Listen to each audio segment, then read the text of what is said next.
Du laser à la fibre optique, de l'OLED à la reconnaissance faciale, la lumière n'a jamais cessé d'éclairer notre quotidien. J'ai un peu de mal là. Mais la photonique, cette science du photon, s'affiche désormais en grandes lettres pour façonner notre futur. Jugez plutôt cerveau photonique capable d'imiter nos neurones, ou ceux de l'IA à tout le moins, cryptographie par la lumière, ordinateur où les photons relègueront aux oubliettes, puces et chipsets électroniques. Cette industrie en pleine expansion, qui recrute, avis aux amatrices et aux amateurs, est aussi une science qui se structure.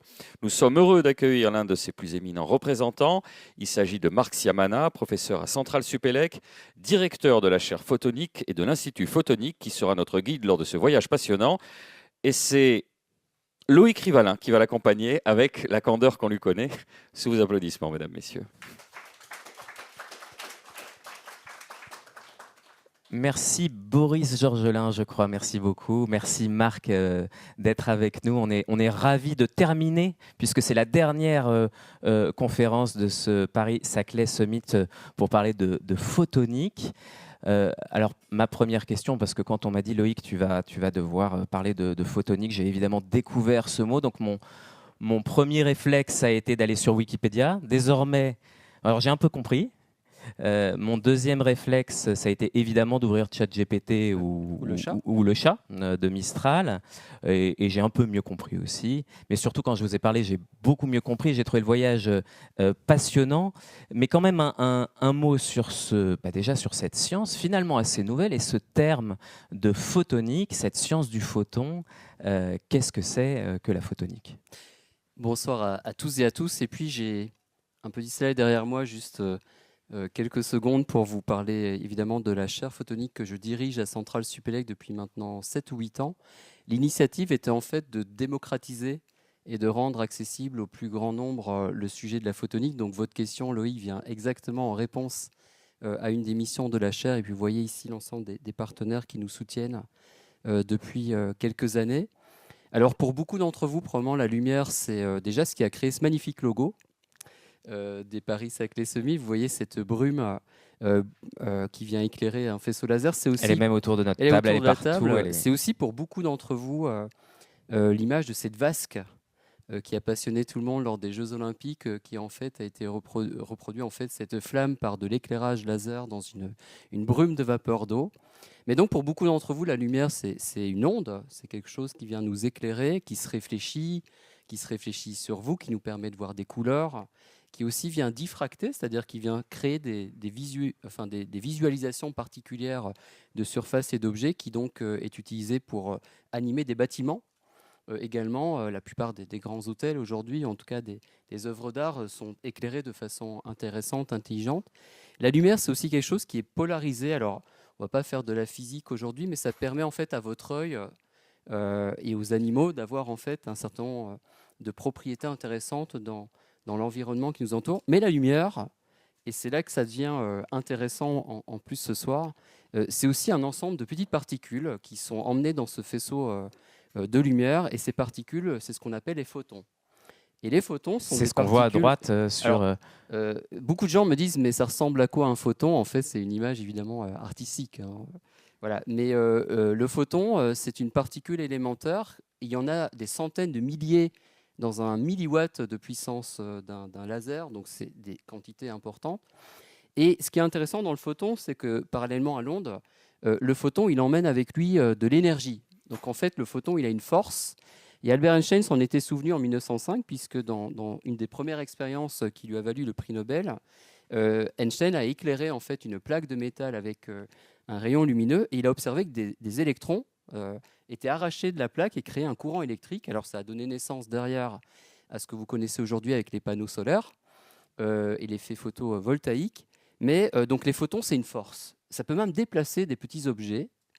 Cette particule, elle a une autre propriété qui, de façon très moderne, et aujourd'hui, Alain Aspect vous en a parlé, si vous étiez là cet après-midi, ce photon fait partie des particules qui ont des propriétés de la physique quantique. Donc ça permet d'amener aussi le quantique. Donc quand vous combinez l'intérêt d'une onde, d'être capable de voir, de capter des informations à distance, et l'intérêt de petites particules qui ont une force, qui ont une énergie, qui peuvent déplacer des choses et également emmener des technologies nouvelles, tout ça, ça fait une science et une technologie qui s'appelle la photonique. Photonique comme la science des photons. Voilà. Et finalement, on est plus habitué à l'électronique, qui est la science de l'électron. On a tendance à se dire qu'on vit, enfin on vit quand même très largement dans un monde électronique. Je pense que chaque objet qui est autour de nous et qui nous entoure en ce moment est électronique. Mais on commence à vivre de plus en plus, depuis des dizaines d'années, dans un monde photonique, sans le savoir. Alors quand on s'est parlé, ou quand on parle à des journalistes, et j'aime bien faire ça aussi, ce qu'on est en train de faire ce soir, on se rend compte en fait que la photonique est très présente et naturelle dans votre vie de tous les jours, mais pour des raisons qui m'échappent, le mot photonique est probablement beaucoup moins connu chez vous que le mot électronique. Alors pourtant, en fait, j'ai mis quelques exemples derrière moi de choses de votre vie de tous les jours, et on pourrait en citer plein, qui sont en fait des systèmes qui n'existeraient pas sans le développement de la photonique, beaucoup plus que par le développement de l'électronique. Alors on prend l'exemple du téléphone. Alors dans votre tête, un téléphone, c'est un composant électronique. Alors évidemment, il y a un logiciel qui tourne sur un processeur, mais en fait, ce qui révolutionne aujourd'hui le téléphone, en tout cas certains téléphones modernes, les smartphones, c'est la reconnaissance faciale. La reconnaissance faciale, par exemple, sur votre téléphone, ou les caméras qui sont derrière, utilisent en fait une matrice de laser. Alors sans le savoir, quand vous faites une reconnaissance faciale, des lasers vous éclairent. Ça veut dire que j'ai un laser là derrière. Alors vous avez un laser derrière qui vient en fait faire une étude de positionnement, qui permet en fait de savoir à quelle distance vous êtes d'un objet, qui permet en fait d'adapter la qualité et la profondeur d'image. Et en facial, vous avez en fait des lasers qui viennent vous scanner, et derrière ça déclenche la clé qui permet d'ouvrir le téléphone. Donc en fait, Apple a récupéré une technologie qui n'est pas française de reconnaissance faciale à partir de matrices de laser. Donc en fait, votre iPhone, la vraie révolution de l'iPhone, c'est les écrans organiques, c'est de la photonique, la reconnaissance faciale et les caméras derrière. Ce n'est plus logiciel. Le logiciel est connu et l'architecture électronique est standard. La réalité augmentée, c'est une vraie révolution évidemment. Pourquoi ? Ça vous permettra d'avoir un examen de l'environnement en 3D. Et ça permet aussi à des gens d'aller, par exemple, chercher des fichiers par des mouvements naturels de la tête plutôt que de s'imaginer qu'on clique et qu'on va dans des fichiers. Or, pour créer cet environnement, il faut du laser. Donc la réalité augmentée, c'est un système photonique. Les télécoms, pour vous, c'est standard. Donc en fait, ce qui nous permet là de retransmettre sur les réseaux sociaux et sur YouTube, c'est des fibres optiques à très haut débit. On n'a toujours pas atteint la capacité maximum de transmission dans les fibres optiques, que vous sachiez. Ce qui nous limite aujourd'hui dans la bande passante n'est pas la fibre, c'est en fait l'émetteur, c'est-à-dire le laser, qui nous limite. L'affichage dans nos véhicules, alors, que ce soit l'affichage tête haute, demain le véhicule autonome ne sera possible que par la détection des obstacles, et ce sera des lasers qui viendront C'est encore scanner. une fois des lasers, c'est pas des photos, c'est les lasers qui viennent vraiment viendront chercher la scanner profondeur. un piéton, un cycliste, un panneau de signalisation. Aujourd'hui, c'est fait par des images. Alors, la sécurité défense, alors ça, c'est un champ, quelquefois, pour lequel les citoyens regardent ça avec. On voit bien pourquoi il y a du laser derrière, oui. Alors, on voit bien, mais à la fois de façon agressive ou active, pour anéantir en fait un ennemi, la meilleure solution, c'est de tirer un laser dans sa caméra nocturne. Pour le coup, il est aveuglé, il suffit de le cueillir, c'est même pas besoin de lui tirer dessus. Mais sinon, en fait, le guidage de missiles. Et moi, j'ai découvert quelque chose, je ne savais pas. On a un contrat, nous, avec une entreprise qui est leader sécurité défense. L'entraînement de nos forces armées au combat ne se fait pas évidemment avec des missiles ou des balles réelles, et se fait avec des lasers. Donc une sorte de grand laser game où les fantassins viennent se tirer dessus de façon laser. Vous n'avez pas vu Starship Troopers, vous alors? Non, mais voilà, c'est assez intéressant. Et figurez-vous qu'il y a un vrai défi, parce que quand on se tire avec du laser, on est perturbé par le laser des autres, mais aussi on est perturbé par exemple par l'éclairage artificiel de ces lampes. Donc il y a un vrai enjeu scientifique de détecter le laser qui vous tire dessus et pas l'éclairage du soleil ou l'éclairage parasite. Et puis le dernier petit panneau, c'est les découvertes scientifiques. Donc ça, c'est assez impressionnant. Sur les 15 ou 20 derniers prix Nobel de physique ou de chimie, la quasi-totalité a eu besoin de la photonique pour faire ces découvertes. Alain Aspect, évidemment, c'est une expérience sur des lasers. Gérard Mourou aussi, Serge Haroche aussi pour les Français. Mais aussi en chimie, l'analyse des protéines, l'analyse de la dynamique chimique dans les molécules ou les atomes, c'est par des techniques d'imagerie. Voilà. Donc c'est partout. La photonique, c'est partout. On parlera de chiffres un peu plus tard. C'est partout, et en même temps, j'ai l'impression que ce n'est pas un mot qui est dans tous les livres de classe ou quand vous êtes au collège et au lycée. Donc c'est un peu surprenant. Alors, c'est partout et donc nous, on a décidé de faire le voyage en 3 étapes principales, de vous faire voyager dans trois mondes différents des possibilités offertes par la photonique. Le premier, il nous intéresse beaucoup, c'est le cerveau. Et c'est le cerveau et c'est en même temps l'IA. Votre promesse, vous nous dites carrément, en fait, aujourd'hui, on est en train, et Dieu sait qu'on en a parlé ces derniers jours, des possibilités de l'IA. Vous nous dites finalement, l'IA a cette capacité cette volonté de recréer les cerveaux, on parle beaucoup des réseaux neuronaux, mais en fait, il y a une autre manière de faire du réseau neuronal que par le calcul mathématique et l'électronique, c'est d'avoir un cerveau photonique, et vous dites c'est ce qui va se rapprocher le plus du cerveau humain. Alors faites-nous voyager dans le cerveau humain et dans ce cerveau photonique. Alors, première chose à se dire, je crois beaucoup aux avancées de l'intelligence artificielle par rapport à vos usages. Mais une fois qu'on a dit ça, il faut aussi avoir un raisonnement pragmatique d'ingénieur que je suis sur la consommation énergétique de l'intelligence artificielle et même à la capacité des architectures de calcul à faire le procédé de calcul d'algorithmes qui vont devenir de plus en plus complexes. Et c'est pas moi qui le dis, c'est Yann LeCun qui, alors c'est plus Facebook, c'est Meta. Il était d'ailleurs avec vous. Qui était là hier, oui, avec nous, tout à fait. Yann LeCun nous dit que l'électronique n'a pas permis d'atteindre en 40 ou 50 ans une intelligence qui est à peu près comparable à celle du rat. Or, l'intelligence humaine nécessite 10 000 ou 100 000 fois plus de calculs procédés par seconde que ne nécessite aujourd'hui l'intelligence atteinte par les algorithmes les plus modernes de l'intelligence artificielle. Donc comment on va atteindre les algorithmes plus complexes sans exploiter l'électronique, puisque cette technologie-là, c'est des raisons physiques, ne permettra pas d'atteindre l'objectif. Donc les scientifiques ont pensé à ça, il y a 2 solutions. Voilà. Il y a une solution qui est la biologie, votre ADN, la transcription de l'ADN est quelque chose d'extrêmement intelligent. Néanmoins, calculer avec l'ADN, ça nécessitera dans nos usages d'aller très loin dans l'utilisation de la biologie pour calculer. Et quand on voit, on a entre nous, ou presque, la difficulté qu'on a eu d'appréhender l'ARN messager sur les vaccins, ça sera compliqué probablement d'aborder la question de mettre des éléments biologiques pour faire des calculs tous les jours. Et la technique alternative, c'est pas moi qui le dis, c'est les scientifiques, c'est la photonique. Pourquoi ? Alors pour 2 raisons que vous avez citées. La première, c'est qu'en fait, la photonique, un laser qui circule dans une fibre ou dans un guide d'onde, a des propriétés qui miment les neurones du cerveau. Donc aujourd'hui, on sait que des lasers mimaient le comportement d'un neurone. Et deuxième chose, c'est que ce qui crée notre intelligence sont les interconnexions neuronales. Et il est très facile, par des guides, par des systèmes optiques, de venir interconnecter ces lasers entre eux. Donc une fois qu'on a dit ça, ça crée en fait une architecture naturelle qui mime la biologie, qui n'est donc faite que de lumière qui circule. C'est ce que vous avez appelé le cerveau photonique. Voilà. Mais alors, ça veut dire que dans votre labo, c'est quoi ? Vous mettez vos lasers donc il fait noir. Vous mettez vos lasers, vous les branchez.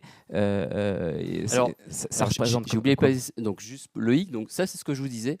Donc là, c'est un transparent. C'est pas le mien hein, qui montre en fait le nombre de calculs réalisés par seconde en fonction des années.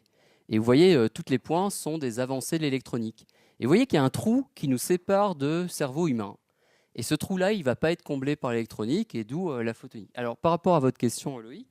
Oui, ça ressemble à quoi ce cerveau ? Parce que quand même, vous m'avez mis le cerveau avant quand même sur la. Donc moi, je l'imagine là, ce cerveau avec des faisceaux laser et. Alors, les dessins se sont emmêlés entre eux, mais c'est pas grave. J'espère que vous arrivez à lire. Simplement, ça, c'est une image de ce qu'on est en train de faire nous, par exemple, au laboratoire. Alors, je vais pas vous faire un cours de photonique, mais en fait, vous voyez à gauche, on a un laser. À droite, on a un autre laser. Donc, le premier laser, qu'est-ce qu'il fait ? Il vient encoder de l'information qui est identique à celle que votre organisme peut recevoir, soit par le son, soit par une image, soit par la voix, enfin peu importe. Et donc cette information, elle est encodée dans un laser et elle passe optiquement dans le deuxième laser. Et ce deuxième laser, on a réalisé un système, vous voyez une grande fibre optique en bas là, et vous voyez tous des petits points le long de la fibre. Eh bien on a trouvé, on a observé que tous ces petits points le long de la fibre, c'est-à-dire tous ces endroits localisés sur la fibre, miment le comportement de autant de neurones. Donc, je reprends. Donc, on a un laser qui est emmené dans une longue fibre, et en fait, ça vient mimer un réseau de 400 neurones. C'est pas beaucoup, 400 neurones. Alors, c'est pas beaucoup, on va y revenir, mais c'est pas beaucoup, mais c'est optique. Hein. Et la consommation énergétique de ce cerveau, qui est donc fait d'un seul laser et d'une fibre, c'est du microwatt. C'est rien. C'est rien, oui. Voilà. Et donc, le premier laser vient lui donner l'information optiquement. Et ce cerveau, alors c'est compliqué pour les gens d'imaginer que sur la table, j'ai un cerveau. Et ce cerveau ne fait que 400 neurones. Et en fait, il est capable de réaliser des tâches. Et je vous en parle après, mais pour répondre à votre question, Loïc, donc ça, c'est un vrai sujet de recherche scientifique. Quelle est la taille d'un réseau de neurones qu'il nous faut pour répondre à certaines tâches? Alors, vous seriez surpris, il y a des tâches extrêmement compliquées que l'on teste, nous, au laboratoire, sur ce cerveau, qui ne nécessitent pas, en fait, un très grand réseau de neurones. En fait, il y a beaucoup de neurones qui servent à rien. Bon, ça, on s'en doutait tous un peu à un moment donné. C'est pour ça que si vous en perdez quelques-uns, c'est pas très grave. Mais par exemple, je vais vous donner une tâche, je vous montrer une tâche qui, moi, me fascinait beaucoup. Alors, elle impressionne souvent les journalistes. C'est prédire l'avenir. C'est sympa, ça. Oui, ça m'intéresse. Alors, cette tâche, je vais vous expliquer ce qui se passe. En fait, on fait avaler à nos cerveaux photoniques une série de données. Et cette série de données, elle reprend un modèle de 1963 d'un scientifique qui s'appelle Edward Lorenz, qui était climatologue, qui travaillait au MIT. Ces données miment de façon très simple le comportement du climat. Donc, il est imprévisible. Donc, chaque point que vous voyez, chaque pic jaune que vous voyez, c'est comme si vous aviez une température toutes les secondes, toutes les minutes, tous les jours. Donc, c'est imprévisible, on est d'accord. Donc, nous, on entraîne notre cerveau avec ces données. On lui dit, voilà, prédis-moi le climat demain. Bon, évidemment, il n'y arrive pas. Prédis-moi le climat demain, et on lui fait avaler toute une série de données climatiques, si vous voulez. Ça. Puis ensuite, on le laisse dans la nature. On lui dit, mais non, tu as été assez entraîné, maintenant tu y vas. Tu me prédis le temps demain. Et c'est tous les points rouges que vous voyez. Donc ça, c'est une tâche qui, vue de nous, on se dirait c'est très compliqué de résoudre cette tâche-là, ce qu'on appelle la prédiction à un pas. La prédiction à un pas d'un système imprévisible. Eh bien, on a moins d'une erreur sur 100 points. Vous voyez, tous les ronds rouges sont pratiquement sur les pics jaunes. Donc en fait, c'est une tâche qui, dans notre jargon quotidien, a l'air de nécessiter une intelligence majeure. Et en fait, ce cerveau de 400 neurones est tout à fait capable de le faire. Alors évidemment, ça ne vous intéresse pas de savoir quel est le temps ou la température dans une seconde, mais quelle est la température dans 10 jours ou dans 100 jours. C'est ce qu'on est en train de tester là au laboratoire. C'est beaucoup plus compliqué. Et là, il y a beaucoup plus de données, oui. Et là, on a beaucoup plus de données.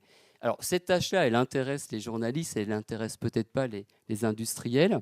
Par exemple, on a résolu une tâche qui est très compliquée pour les télécoms, ce qu'on appelle la récupération d'un signal dégradé.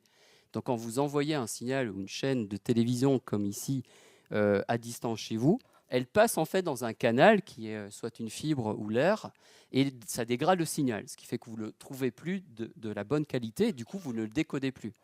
Eh bien, en fait, on a réussi à récupérer le signal dégradé tel qu'il était au départ, ce qu'on appelle la récupération de signal avec ce cerveau. Donc, mais voilà, c'est un vrai défi dans notre labo, c'est quelle est la complexité maximum d'une tâche qu'on sait résoudre et combien de neurones il nous faut pour y arriver. Mais la consommation de ça, alors si on faisait de l'IA électronique, il nous faudrait probablement 200 ou 300 machines dans un cluster rangé avec des tas de câbles autour. Nous, c'est 1 microwatt pour faire ça. Et on n'a que des fibres, que des guides. Si vous venez chez moi, j'ai juste une prise de courant pour allumer le laser. C'est quelques microwatts de consommation énergétique pour résoudre cette affaire. C'est la solution de l'IA frugale dont tout le monde parle en disant voilà, il faut embarquer des IA sur des machines, il faut que ça consomme très peu, il faut que ce soit autonome. En fait, c'est ce qu'on appelle de l'IA photonique. On n'est pas les seuls à travailler dessus, mais on est un des laboratoires qui a fait le plus d'avancées récentes sur le sujet, avec évidemment beaucoup de gros labos américains. Mais c'est ce qu'on appelle l'IA photonique ou l'IA matérielle. Donc en fait, c'est travailler l'intelligence d'un système de lumière pour produire, pour mimer en fait l'intelligence d'un réseau de neurones qui est proche en fait du réseau de neurones de votre cerveau. Après, atteindre le réseau de neurones de votre cerveau, c'est 10 puissance 15 neurones. Donc c'est beaucoup de neurones. Mais c'est une vraie question. Combien de neurones a-t-on besoin pour résoudre des tâches? Comment ces neurones doivent-ils être entraînés? Quelle est la stratégie d'entraînement? C'est évidemment pas quelque chose qu'on peut faire expérimentalement à l'échelle du cerveau humain ou d'un animal, mais qu'on peut faire à l'échelle de lasers, Donc en fait, ça nous permet d'être aussi un labo de neurosciences, en fait, indirectement. Et le laser est finalement ce qui va être le plus proche mimétiquement de la biologie du neurone, c'est-à-dire que même dans la lumière même, je crois qu'on parle de neurones impulsionnels, de neurones chaotiques.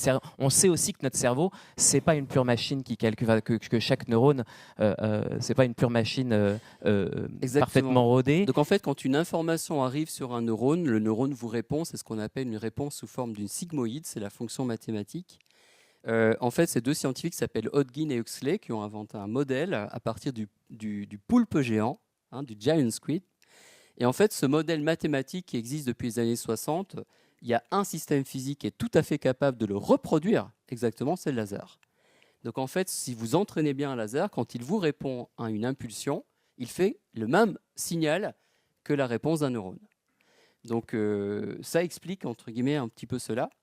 Donc la photonique est probablement l'architecture la plus proche, en fait, Du cerveau humain. et la plus concrète par rapport à l'architecture d'un réseau neurone qui ressemble au réseau neurone biologique. Et ça, c'est des choses, je suis sûr que beaucoup d'entre vous ne savaient pas. Et donc, l'IA vient poser un logiciel, en fait, sur une architecture qui, demain, sera faite entièrement de lumière. Voilà.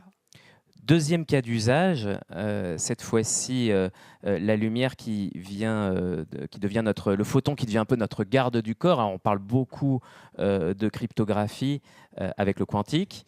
Voilà. Est-ce que la lumière demain va être capable le photon va être capable de non plus seulement, puisque c'était son usage principal, de délivrer l'information, mais de faire deux en un, délivrer l'information et la crypter et la décrypter en même temps? Alors, de la même façon, c'est probablement quelque chose que vous n'aviez pas en tête en venant ce soir. Donc la lumière, elle sert évidemment à transmettre de l'information sur une fibre optique. Mais il y a une autre propriété intéressante de la lumière qu'on connaît depuis à peu près 30 ans et qui est je pense pouvoir dire de façon humble que notre équipe, notre laboratoire a probablement été celui qui a le plus contribué à la découverte de ces phénomènes-là. On a découvert en fait qu'un laser peut générer un signal imprévisible. Alors, dans la science mathématique, on appelle ça le chaos. Alors, vous connaissez probablement l'effet papillon. L'effet papillon, c'est le petit battement d'aile d'un papillon qui pourrait engendrer une tornade au Texas. C'est une expression d'un scientifique qui s'appelle Edward Lorenz. Le chaos est une notion mathématique. Eh bien, en fait, à la sortie d'un laser, le même qui sert à transmettre vos données dans une fibre, je peux transformer ce laser en un émetteur de désordre, en un émetteur de chaos, en un émetteur d'imprévisibilité. En général, les scientifiques n'aiment pas trop le chaos. Alors, la première fois que j'ai raconté ça à un grand industriel dont je tairai le nom, qui est le plus gros opérateur français de télécom, donc en fait, je lui ai dit, parce que nous, on a testé leurs lasers, je leur ai dit, tous vos lasers, ils sont chaotiques. Donc là, c'était panique à bord, parce que ça veut dire que si le signal que vous envoyez sur la fibre est désordonné, dans la tête de tout le monde, c'est qu'on n'arrivera pas à le récupérer. Essayez chez vos enfants de récupérer une feuille de maths au milieu d'une chambre désordonnée. Moi, j'essaie tous les jours et j'y arrive pas forcément. Donc, en fait, une fois qu'on a compris que le laser pouvait être une source d'imprévisibilité, qui est une notion assez récente, vous voyez, le dernier papier en date, il n'est même pas sorti de mon groupe, il sort le mois prochain. On a découvert sur un laser commercial la plus grande complexité du signal que je n'ai jamais vu en 25 ans de carrière. Ce composant coûte 30 € à peu près.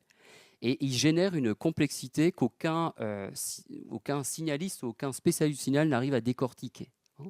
Et ça sort spontanément. Mais nous, on arrive à le contrôler. Alors, une fois qu'on a compris ça, en fait, vous avez devant vous une clé de cryptage. Oui, c'est quoi l'intérêt d'avoir vous avez autant devant de vous une clé de complexité? cryptage parce que comment ça marche la cryptographie, qu'elle soit d'ailleurs quantique ou ici chaotique.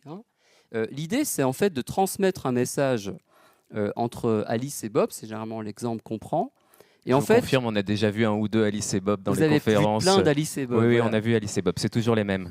Alors, mais là, ils ont une autre solution, visiblement. alors moi, à l'époque, j'utilisais Emmanuel Macron et Donald Trump comme exemple. Mais... Je suis pas sûr qu'on arrive à décrypter ce qui se passe entre les deux en ce moment. Et donc, en fait, quand vous communiquez entre Alice et Bob, l'idée, c'est de leur donner en fait une clé de cryptage. Et cette clé de cryptage vient en fait encrypter les données, mais comme Bob possède une connaissance de la clé de cryptage, lui, il arrive à rouvrir le coffre et à décoder. Et comment sont faites les clés de cryptage aujourd'hui dans vos ordinateurs? Elles sont faites par des architectures électroniques. Du coup, cette clé, elle est très faible en débit. Elle est très courte. On Elle est essaie très de la courte, rendre la plus courte possible. Et surtout, elle est très lente. Et donc, dans la fibre optique, vous circulez à des débits très importants, hein, plusieurs dizaines de gigabits par seconde. Et les clés de cryptage aujourd'hui logicielles ou architecture électronique ne suivent pas en fait cette bande passante. Donc il y a un vrai enjeu. C'est comment on vient crypter sur la fibre optique de l'information en envoyant des clés très rapides. Eh bien, je vais vous donner une information. Donc, quelle est la clé la plus rapide qui a été générée par un système physique ? À nouveau, je suis un, mais c'est bien de le dire, hein, quand c'est cocorico français, hein, et je remercie Le Point de le faire, c'est nous qui l'avons. Donc en fait, la clé de cryptage, on a battu 2 records, on a battu notre propre record, et là, je vous montre, alors le dessin est un peu compliqué pour vous, mais c'est le vrai schéma expérimental au-dessus. On a généré, donc vous faites un pile ou face, comme ça avec votre main, nous on a généré 100 000 millions de pile ou face par seconde. En fait, on a même été capable de battre notre record. On a généré 260 000 milliards de pile ou face par seconde. Donc, on est entre 10 000 et 1 million de fois plus rapide que le meilleur processeur que vous avez électronique. Le coût de ce pile ou face, hein, combien ça coûte ? 30 €. Tiens, Donc, le même que le laser de tout à l'heure, dis donc. c'est le même d'ailleurs. C'est celui-là. Donc, ce laser, il est à gauche, vous voyez qu'il génère un signal bizarre. Et en fait, quand vous regardez ce signal, vous mettez une ligne au milieu, vous voyez comme en bas, tous les points en haut, moi je dis que c'est pile, tous les points en bas, je dis que c'est face, et je compte combien j'en ai. Eh bien, j'en ai 100 000 millions de pile ou face par seconde. Alors, quand on a sorti ce résultat, c'est surtout les Américains qui vérifient si votre clé de cryptage répond aux normes, en fait, de, entre autres, l'armée américaine. Donc, en fait, il y a des tests à passer. Vous voyez ce qui est en bas à droite. C'est ce qu'on appelle les tests NIST ou des tests de DARPA. Enfin, donc, en fait, vous envoyez des données sur un serveur américain et vous dites, OK, vos données, elles sont une clé de cryptage que je veux bien utiliser pour l'armée. Et vous voyez tous les pouces levés, c'est le test qu'on a passé. Donc ça, cette solution-là, elle existe dans la publication scientifique depuis, vous voyez, presque 10 ans. On a battu 2 fois le record. À l'heure où je vous parle, il n'y a personne qui le vend. Et donc, ça va permettre, que je comprenne bien, ça va permettre en fait d'envoyer le signal et sa clé de cryptage en même temps. Il faut avoir le même laser Alors d'un Loïc, côté. Loïc, vous posez évidemment à nouveau une très bonne question pour le public. C'est que là, on parle de clé de cryptage, vous vous demandez probablement comment je vais décrypter. Hein. Donc en cryptanalyse, en fait, vous communiquez la clé à quelqu'un d'autre et donc en fait, le laser vient faire. Donc le deuxième laser qu'aurait le receveur, en fait, peut générer ces clés de cryptage. Et on est en train, nous, à l'heure actuelle, de travailler dans mon laboratoire à une autre opération dingue. Donc le chaos est imprévisible, ce qui fait d'ailleurs son cryptage. On a découvert depuis quelques années, mais on a une très belle expérience en cours, qu'un deuxième laser peut mimer l'imprévisibilité du premier. Donc là, c'est ouf hein, pour ce soir. Donc normalement, on ne peut pas prédire l'imprévisible, puisque sinon, il ne serait pas imprévisible. Mais moi, je peux vous trouver sur Terre un deuxième laser que mon premier, qui lui est capable de mimer l'imprévisibilité du premier. Je parie qu'il est à 30 $ aussi. Il est à 30 $ aussi, vous avez raison. Donc à 60 $, vous avez la clé de cryptage et la clé de décryptage. C'est une expérience qui est en cours dans mon laboratoire, qui probablement va sortir d'ici quelques mois. Ce fameux laser qu'on va publier, qui n'a jamais été aussi complexe que j'ai jamais vu sur Terre, on a trouvé qu'il était capable de se synchroniser, c'est l'expression, avec un deuxième laser qui n'est pas lui-même, hein, enfin, c'est un copain à lui, il se ressemble. Et en fait, ce deuxième laser arrive en fait à mimer l'imprévisibilité du premier. Et donc voilà, ce signal pile ou face qui est imprévisible. Non, si je vous demande si c'est pile demain ou face demain, on n'arrivera pas à le faire, mais un deuxième laser est capable de le faire. Ça, c'est dingue. Hein. Enfin, voilà. Moi, ça m'impressionne tous les jours. Et par rapport à la cryptographie quantique Alors, la cryptographie quantique, elle utilise une technique pour générer la clé qui est l'intrication. Enfin, voilà. Donc, en fait, l'idée, c'est une autre propriété physique hein, qui se vaut aussi. Elle utilise l'encryption à partir de données de photons intriqués. Et un espion qui voudrait déchiffrer cette clé, grâce aux propriétés de la physique quantique, se dévoile automatiquement. Alors nous ici, pour décrypter, hein, alors moi, on a enregistré, mais enfin, moi je prenais pas Alice et Bob, je prenais Emmanuel Macron et Donald Trump, je prenais Vladimir Poutine pour faire l'espion. Vous voyez, ça collait pas mal. Et donc, si on veut déchiffrer la clé de cryptage chez moi, il faut être capable, il faut être un très bon spécialiste du signal pour aller mathématiquement reconstruire le chaos. Aujourd'hui, personne n'a su faire. Donc en fait, c'est pas la même technique, c'est la même finalité. La cryptographie quantique a quelques difficultés, évidemment, de maintenir l'intrication de photons sur de grandes distances. Oui, plus de 100 km, je crois, et c'est Voilà. assez compliqué. Nous, ici, on a envoyé ce signal chaotique sur 400 km de fibre. Vous le récupérez, on n'a pas de problème. Hein. Troisième sujet, alors là, vous nous dites depuis le début, on peut aller de plus en plus vite, on peut faire de moins en moins énergivore, mais d'un seul coup, vous nous dites qu'il faut aussi qu'on arrive à ralentir la lumière. C'est-à-dire que le problème de cette lumière, c'est qu'elle va à 300 000 km par seconde dans l'heure. Donc ça fait combien de fois ça, le tour de la Terre? Oula, ça fait 7-8 fois, voilà, 7,5 je crois, voilà. le fois le tour de la Terre. C'est bien, on est plus fatigué. Donc presque ça va trop vite. Oui. Et aujourd'hui, on n'arrive pas. Comme vous le disiez, la clé quantique, la clé de cryptage, elle est là parfois pour ralentir, elle ralentit malgré nous. Mais des fois, vous dites, voilà, il faut être capable aussi de la ralentir, cette lumière, et ce photon qui va trop vite. Alors, quel est le troisième enjeu de la photonique, troisième défi? Ça me rappelle une commerciale de Numericab qui avait frappé à ma porte. Elle me dit, j'ai quelque chose à vous dire. Chez Numericab, rien ne va plus vite que la lumière. Je dis, vous êtes plutôt mal tombé. Donc, je lui dis, on va prendre un café. Mais je lui dis, c'est surtout ça le problème. Alors, c'est quoi le problème? C'est qu'en fait, dans les réseaux de télécommunications aujourd'hui, vous n'êtes pas lié point à point. C'est-à-dire, vous avez un réseau en maillage qui fait qu'en fait, vous êtes beaucoup à communiquer sur une fibre optique.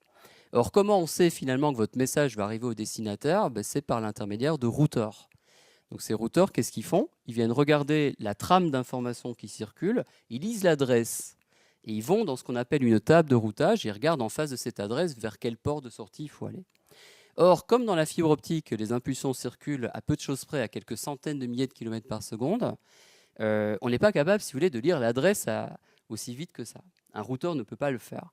Donc qu'est-ce qu'on fait? On convertit l'information optique dans la fibre en un signal électronique. Le routeur vient faire cette opération électroniquement et on réinjecte le port de sortie dans une autre fibre. D'accord ? Or, la consommation énergétique mondiale des télécoms est une part significative de la consommation énergétique mondiale et les routeurs sont la part la plus significative des réseaux de télécoms. C'est ce qui chauffe beaucoup. En fait, voilà. Donc, vous êtes dans un monde où tout est optique, le laser, la fibre, etc. Et on se sert de l'électronique pour gérer les tables de routage. Donc, nous, on a eu une autre idée. On s'est dit, mais si on prenait le train d'impulsion qui va sur la fibre et je lui dis stop, donc je ralentis, ça nous permettrait de quoi? De lire l'adresse optiquement, de gérer par calcul, par de l'IA photonique par exemple, l'algorithme, la tâche qui s'appelle lis-moi dans la table de routage, c'est quoi le port de sortie? Et ensuite, on sait très bien avec des guides emmener l'information sur le port de sortie.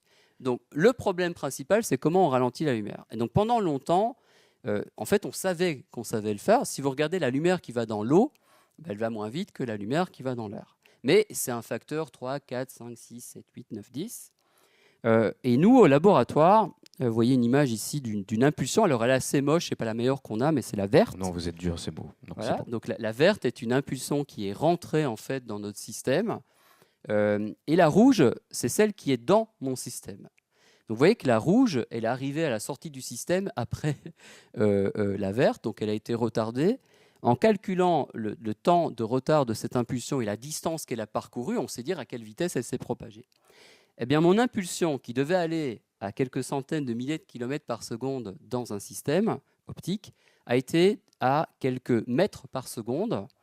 Et notre record, c'est centimètres par seconde. Alors j'ai dû matérialiser pour les journalistes, ça veut dire quoi le centimètre par seconde? Donc une dizaine de mètres par seconde, c'est un cycliste. Le centimètre par seconde, c'est une tortue. Donc en fait, l'impulsion est arrivée dans un centimètre de matière, un cristal. Vous ne l'avez pas sur le dessin, mais on est d'ailleurs en cours de dépôt de propriété intellectuelle pour ce système. Mais, donc le système est un petit cristal. La lumière arrive dans la fibre, elle rentre dans le cristal. Et dans le cristal, dans un centimètre, en fait, elle va à la vitesse d'une tortue. Alors, beaucoup de spécialistes nous disaient c'est génial ce que vous avez à faire, mais vous savez le faire sur une impulsion longue. Vous voyez le temps là, c'est millisecondes. Dans vos réseaux de télécommunications, les impulsions sont très courtes. Elles font quelques nanosecondes, 10-9 secondes. Ça, c'est un résultat plus récent. Vous voyez une impulsion de 10 nanosecondes, 20 nanosecondes. On a fait la même opération. Vous voyez la rouge retardée par rapport à la noire. À l'heure où je vous parle, on s'est retardé tout un train d'impulsion de quelques nanosecondes dans 1 centimètre de cristal. Et on sait même le faire sans la déformer. Donc ça, c'est une invention photonique de ce laboratoire. Alors, si vous me demandez, parce que Loïc est a plein de questions à nous poser, et puis vous peut-être aussi. Si On vous va me pas- on demandez va c'est prendre quoi vos la questions, oui. consommation énergétique de ce buffer, de ce stopper de lumière, je vous donne une info, c'est 0. C'est-à-dire le système est passif. La lumière, elle rentre dans le matériau lui répond. En lui répondant, il la retarde. Cette opération-là, elle est gratuite. Et donc, ça fait un ralentisseur de lumière.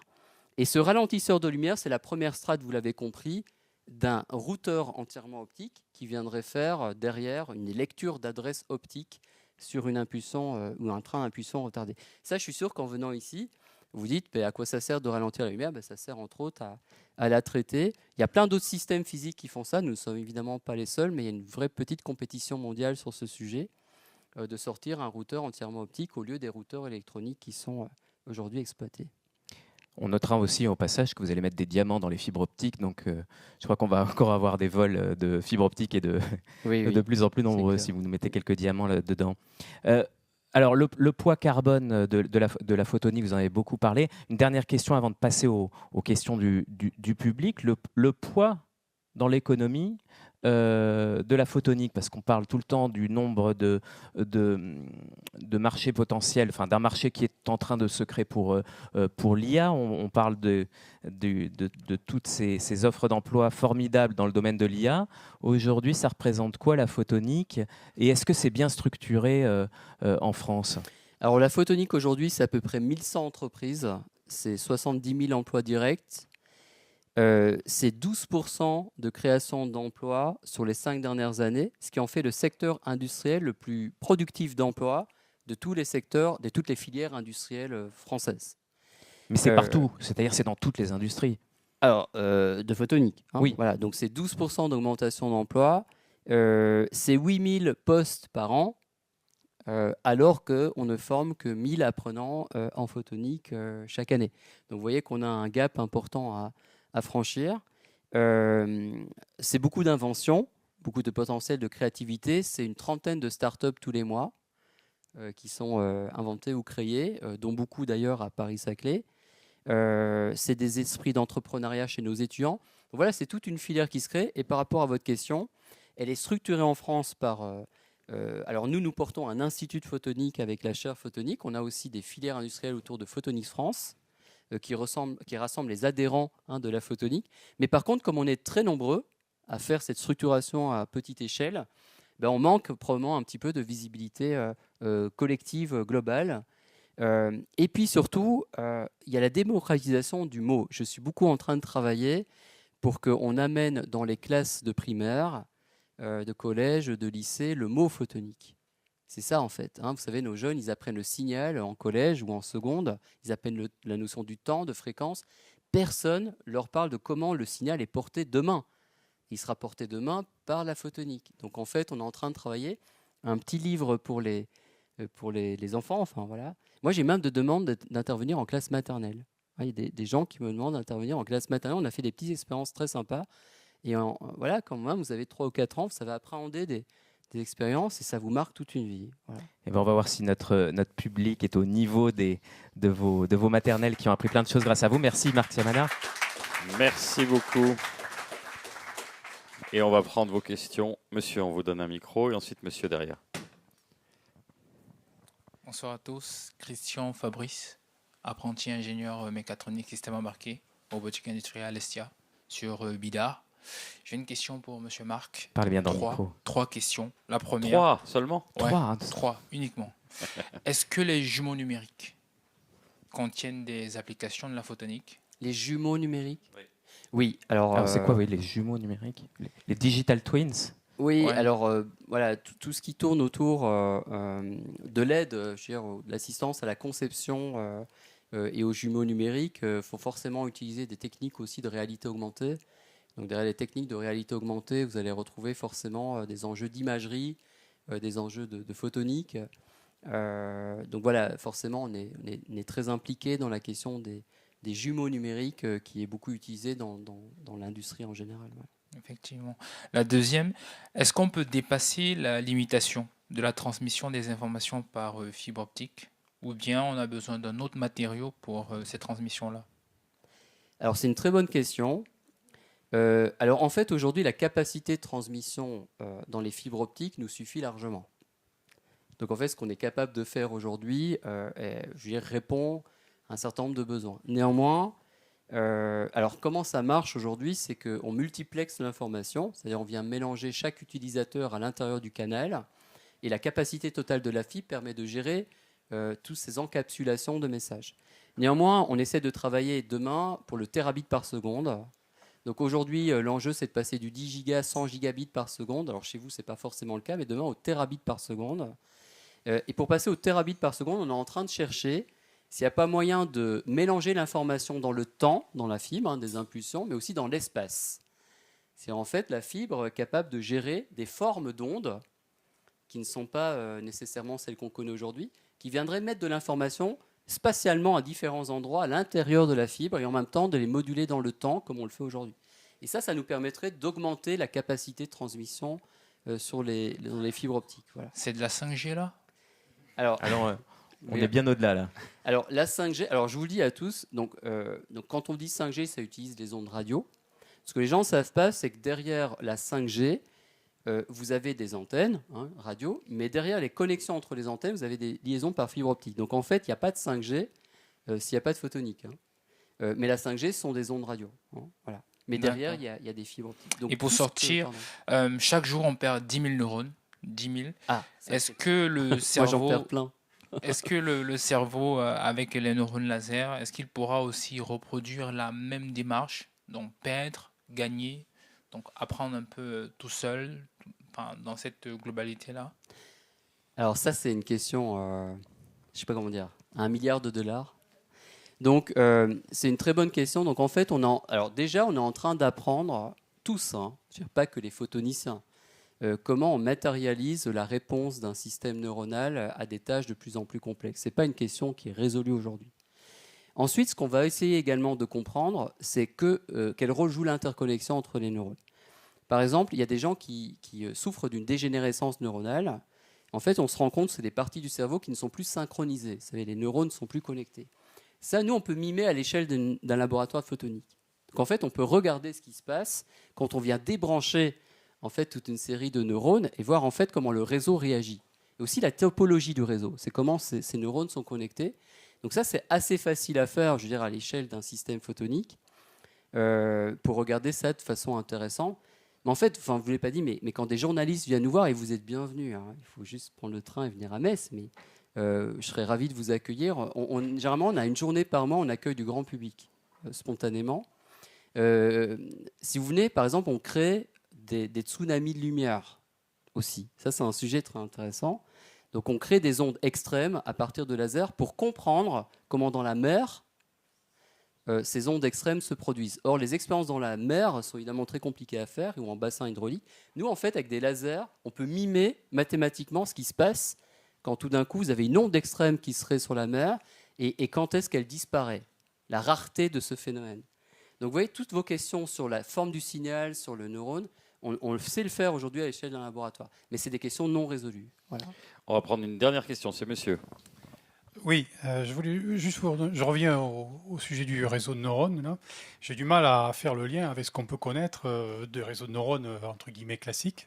Est-ce qu'en fait, on retrouve les mêmes concepts, les algorithmes de descente de gradient, ou est-ce qu'en fait, c'est la fibre optique qui mime, comme un calculateur analogique finalement, qui mime le fonctionnement de neurones de façon finalement analogique et pas numérique. Vous voyez ce que je veux dire? Alors vous avez les deux. Donc on peut soit exploiter l'architecture optique pour venir remplacer le calculateur optique et avoir des techniques d'entraînement ou d'optimisation des neurones qui sont spécifiques à l'optique elle-même.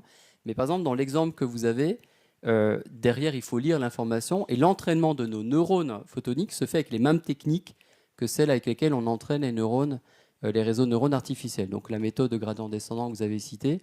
Donc en fait, on utilise par exemple les mêmes techniques que l'apprentissage profond de l'IA pour entraîner nos systèmes, si ce n'est que nos systèmes ne sont pas des systèmes d'ordinateur, ce sont des systèmes de photons. Donc les deux variantes sont possibles. On peut soit créer un calculateur ad hoc avec des techniques spécifiques de ce réseau de neurones, ou faire un réseau de neurones qui vient en fait utiliser les mêmes techniques qu'un réseau de neurones artificiel, mais sauf qu'on ne l'entraîne pas avec des ordinateurs. Merci. Tu as perdu des neurones ou tu en as gagné ce soir, Boris? Mais c'était un brillant exposé. On vous applaudit à nouveau. Merci beaucoup. Et merci à vous d'avoir été fidèles à cette deuxième édition qui s'achève ce soir. Ça a été un succès grâce à vous. Donc on vous donne rendez-vous l'année prochaine. Merci beaucoup. Bonne soirée à tous.